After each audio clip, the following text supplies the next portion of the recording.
You know those headlines? The ones that don't just inform you, they kind of detonate on your screen. You feel that jolt in your chest, that tightening in your stomach, way before your brain even really has a chance to catch up. And that's not an accident. That feeling is by design. So in this explainer, we're going to try to get past that initial gut punch. The goal here is to give you a framework, a way to cut through all the noise, to tell the difference between a real strategic signal and just political theater. We need to separate what's designed to make you scared from what's actually likely to happen. And to do that, we're going to walk through 5 key questions. Think of it like a toolkit for thinking clearly when everyone else is shouting. It's designed to help us all navigate this fog of fear and get right to the heart of what is truly at stake. Okay, so our first question dives right into the language itself. When a world leader makes a nuclear threat, what are we really hearing? Is it a warning, a bluff, or something else entirely? Because, let's be real, in high-stakes geopolitics, words are the first weapons that get drawn. So let's just put the question right out there on the table. When a nuclear-armed state actually names specific countries as targets, is that a legitimate act of defense, deterrence, or is it a really dangerous game of offensive nuclear blackmail? And the difference between these two is absolutely critical. Deterrence is basically a high-voltage fence with a huge, clear warning sign that says, "Do not touch." It's defensive. Its whole purpose is to prevent an action. Blackmail, though, that's a totally different animal. It's like a mugger in an alley saying, "Give me your wallet or else." It's offensive, it's coercive, and it's designed to break your will, not just to stop you from crossing a line. You know what's striking when you look at the experts? They pretty much all agree. From Western analysts to Russian strategists, the verdict is pretty much unanimous. The real target isn't a city, it's the public's resolve. The whole point of this kind of language is to plant seeds of doubt, to crack alliances, and to make regular citizens ask their leaders, hey, is the cost of supporting our allies just getting too high? And this is where it gets incredibly tricky, because both sides actually have a point. Russia is right that underestimating your adversary's seriousness can be catastrophic. But the West is also right that if you cave to nuclear coercion, you set a terrifying precedent. You're basically handing a loaded gun to every other nuclear-armed country. It is a razor's edge with absolutely no room for error. So we've picked apart the language of these threats.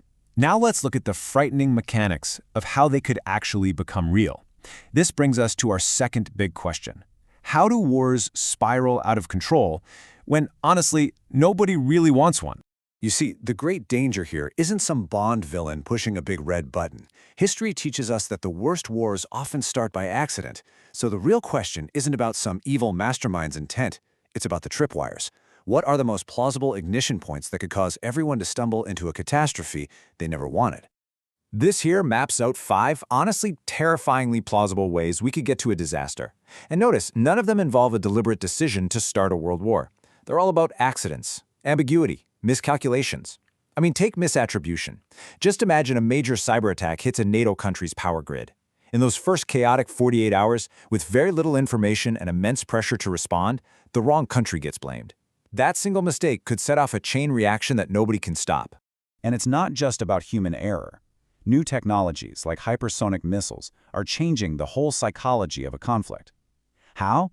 By shrinking the time that leaders have to make these life-or-death decisions from hours to just a few minutes. That creates this almost unbearable pressure to act first and ask questions later. And that, well, that's a recipe for catastrophic miscalculation. So at the end of the day, the most important tool for de-escalation isn't some fancy weapon system. It's understanding basic human psychology. To pull back from the brink, leaders need a political off-ramp, a way they can choose to be careful without looking weak back home. In a crisis, giving your adversary a way to save face isn't weakness, it's wisdom. Dignity is the firebreak, humiliation is the accelerant. Okay, so if this risk of escalation is a constant danger, where is the crisis most acute?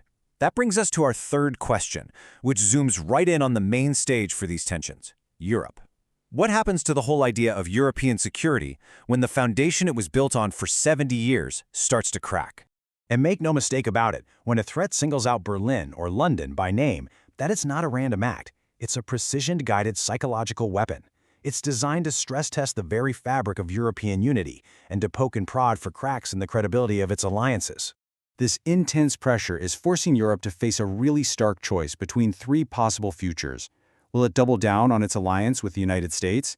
Will it finally build its own, quote, strategic autonomy and stand on its own 2 feet?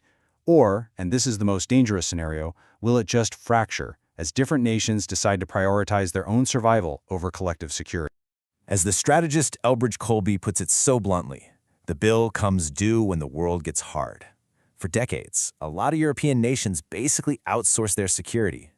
They enjoyed the comfort of that American nuclear umbrella. But that era of comfort, it's over, and the invoice for all those past choices has just arrived.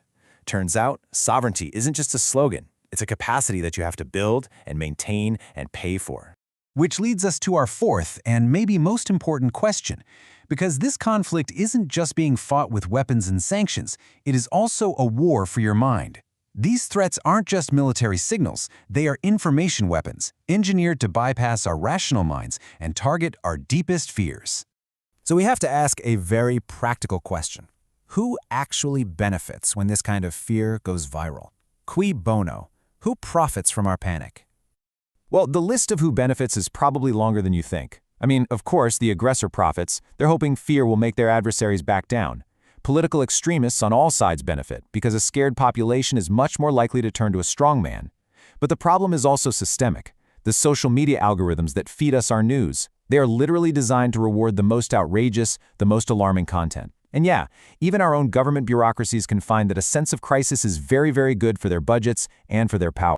And this is why it is so vital to understand the difference between a warning and just pure panic.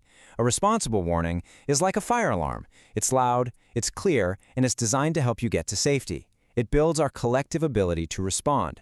But engineered panic? That's like someone shouting fire in a crowded theater just to watch the stampede. It's designed for virality, not clarity, and its only goal is to fracture society from the inside out. Which brings us to our final and honestly most important question. After analyzing the threats, the risks, the psychological warfare, how do we actually find a way out of this dangerous spiral?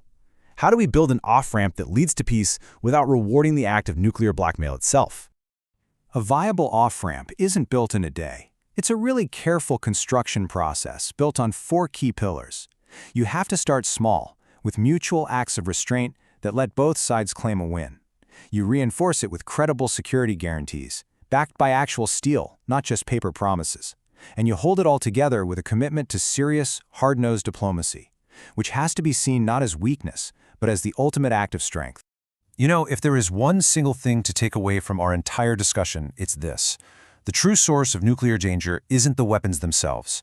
It's the broken human systems that surround them. The political incentives that reward going to the brink, the media ecosystem that profits from our fear, and the domestic politics that punish leaders for choosing prudence over posturing. And that leaves us with a final, crucial thought. In our noisy, polarized world, we've kind of started to confuse strength with swagger. But the true opposite of being strong isn't compromise, it's being reckless. So the ultimate question, then, isn't just for our leaders, it's for us. How do we, as citizens, create a political culture that rewards the sober, serious work of de-escalation and punishes the empty theater of reckless threats?